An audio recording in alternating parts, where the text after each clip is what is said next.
درود، امیدوارم صحت و سلامت هستید. امروز درباره زیارت حج و یا کار خیر صحبت میکنیم. درباره نکوکاری هورنیسا سیدعلی و ساکن 72 ساله ناحیه اشت که به جای زیارت مکه و مدینه در دههشون پل ساخته است.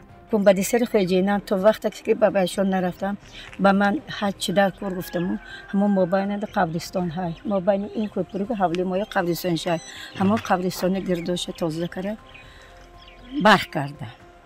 برای این پل که دهه قداس را با گورستان آن وصل میکند، هورنیسا سیدعلی و 30,000 سامانیش را که برای حج پسنداز کرده بود صرف کرده است. برای این کارش صدها نفر به پیرزن تاجیک آفرین خوانده و گفتند کار او شایسته پیروی است. از جمله کاربر به نام پرویز در وبسایت ما چنین گفته است: تشکر به شما مادری عزیز، این کاری ثواب شما برای دیگران نمونه عبرت باشد که برای نمایش 3-4 بار حج می روند. این خودنماها نمی دانند که در کشور ما کارهای ثواب زیادند و مردم نیاز به دستگیری دارند. خداوند به شما قوت دهد مادر جان.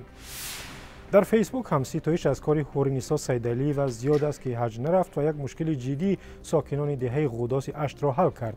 پل را ترمیم کرد که مردم هر روز از آن میگذرند و در حق گذشتگانشان دعا میکنند. کاربری با نام صبر در فیسبوک شرحی را با همین مضمون گذاشته است که همراه میخوانیم. خوش به حالت مادری عزیز، بسیار هم یک کاری نیک کردید. از بالای این کوپرک چقدر انسان ها میگذرند و در حق شما مادری عزیز دعای نیک میکنند. خداوند به شما عمر دراز، خانه آباد، تن صحت بدهد و در زندگی صاحب عطا و روزی بگرداند. در اینستاگرام نیز این شرح‌ها زیادند و تعدادی از کاربران گفتند کاری نیکی که مادری اشتی کرد بسیاری از ثروتمندان در تاجیکستان میکنند. شرحی زین‌الره مسلمان را میخوانیم که در صفحه رادیو آزادی در اینستاگرام گذاشته است. کاری را که این زن کرد بعضی از پولدارها ثروتمندان نمیکنند. بیچاره از نفقه‌اش پول جدا کرده راه را درست کرده است. احسن به شما مادری عزیز. به عقیده یک گروه دیگری کاربران هرچند کار هورنیسا سیدعلی و از ناحیه اشت نیکی در حق همدهگانش است، ولی او باید فریضه دینیش را انجام میداد و به حج میرفت. قسمی دیگر گفتند کار پیرزن 72 ساله را باید حکومت انجام میداد. کاربری که خود را در وبسایت ما نیکنام معرفی کرده است چنین می‌نویسد: این کار مادر نادرست است. برای آنکه ترمیم تمام این انشاءات را دولت باید به ذمه گیرد.